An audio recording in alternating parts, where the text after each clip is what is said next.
மேலே நின்று 100 கோடி ரூபாய்க்கு சர்ச்சை கட்டுறதுன்னு கேட்குறிய உனக்கு கொஞ்சமாவது மனசாட்சி இருக்கா? அது உனக்கு கட்டுற சர்ச்சா இல்லை பங்களாவா? இல்லை அங்கே வர்றவன் போகிறான் பங்களா நாயா? நீ சொல்கிறதுக்கெல்லாம் வாழ ஆட்டுறதுக்கு போட்டு போட்டு பிச்சை எடுக்கையில கோமலி போயில வாரத்தில் பாதி நாள் உன் சர்ச்சில் ஒரு ஆளையும் காணும் குசு விட்டுட்டு போயிட்டு இருக்கானோ வந்தவன் போகிறான்.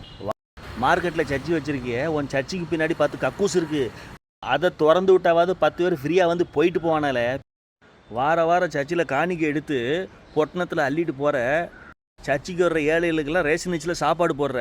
உங்கள் வீட்டில் போய் பார்த்தா பொன்னி அரிசியில் சாப்பிட்ற. நீ தின்னி பண்டாரம் இல்லாமல் சோத்தை கிரிக்கெட் பால் மாதிரி உருட்டி உருட்டி வாயில் போடுறிய உனக்கு பேதி போவாதா? அவன் வண்டிக்கு பெட்ரோல் போட முடியாமல் சிங்க அடிச்சுட்டு உட்காந்துட்டு இருக்கான். உனக்கு 100 கோடி ரூபாய்க்கு சர்ச்சு கேட்குன்னு உன் சர்ச்சில் வரவன் பாதி பேர் தெருக்கோடியில் போடாமல் உட்காந்துட்டு இருக்கான். 100 கோடி ரூபாய்க்கு சர்ச்சு மக்களுக்கு புத்தி கட்டு போச்சு.